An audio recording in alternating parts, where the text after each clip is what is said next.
Wabadde ovaawo mpitewo mu katale k'omubuulo aka Kinyolo akasangibwa mu Lugazi Central Division mu disitulikiti ey'e Buyikwe mu ssaza ly'e Kyaggwe. Abakwasisa amateeka mu kibuga kino, poliisi wamu n'amagye bwe basazeeko abatembeeyi era ekiddiridde gibadde misinde na kugwangana mu bitogi.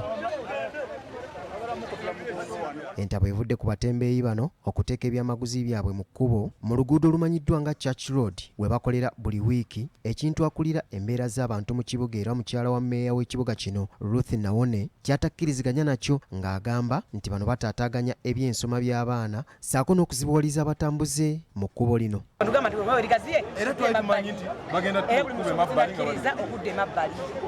Naye kati wano kituuse batese n'amagye oba wasindika kiki ekyo abantu b'osindika wansi mu bantu beetegereza nnyo lwati batuyambye tuli mu kunyigirizibwa ekitenkanika abasuubuzi bonna bagobeddwa. Kati bino ebintu nabireese tebirina abantu bannyini byo tebalina bafunye we bakolera. Abakuumaddembe ababadde bambalidde emigemerawala bazinzeeko akatale kano ne batandika okuyoola emmaali y'abasuubuzi ng'ababadde bagezaako okuwalira bakwatibwa mu bukambwe ne bakasukibwa ku kabangaliza poliisi, era kino kijje abamu ku basuubuzi mu mbeera ne batandika okuweereza abasirikale ebisongovu.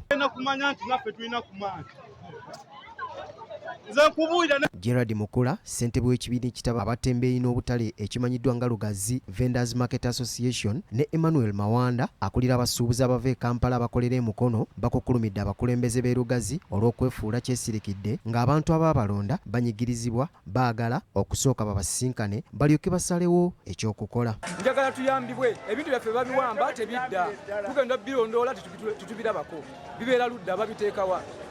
Abasuubuzi badde bakaawo tulina abantu tulina obuvunaanyizibwa, twagala kuyambibwa.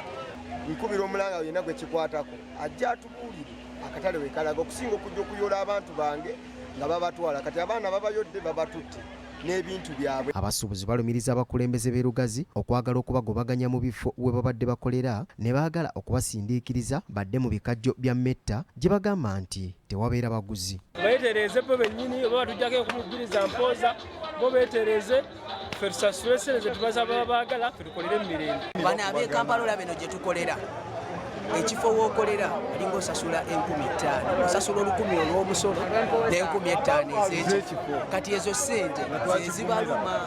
Kati bano abapya bazaagala n'abakadde bakola tusokola ffe bamaama ffe bataata tumuwerera abaana baffe batuyambe tutandika okola olunaku olumu terutemesa kukola. Abakulu ku division e Lugazi baganya okubaako ne kye boogera ku nsonga eno nga bagamba nti bakyalina bye beetegereza. Akatale kano kabeerawo buli wiiki mu lunaku olumanyiddwa era nga kakuŋŋaanya abasuubuzi abasoba mu 500 okuva mu bitundu by'eggwanga eby'enjawulo omuli Mukono, Kampala, Wakiso, Jinja n'ebitundu ebirala, kyokka nga mu kiseera kino tewakyali kitambula olw'entalo ezikafumbekeddemu. Pulezidenti tuyambe oyingire mu nsonga eno ne Honorable Minister Diana Mutasingwa.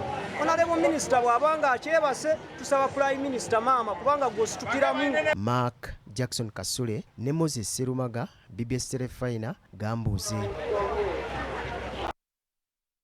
Kale kakati nga tuvudde Lugazi ne tugenda e Bunyoro, bannaddiini abeegattira mu kago gwa Green Faith baagala omukulembeze w'eggwanga ayingire mu nsonga z'abantu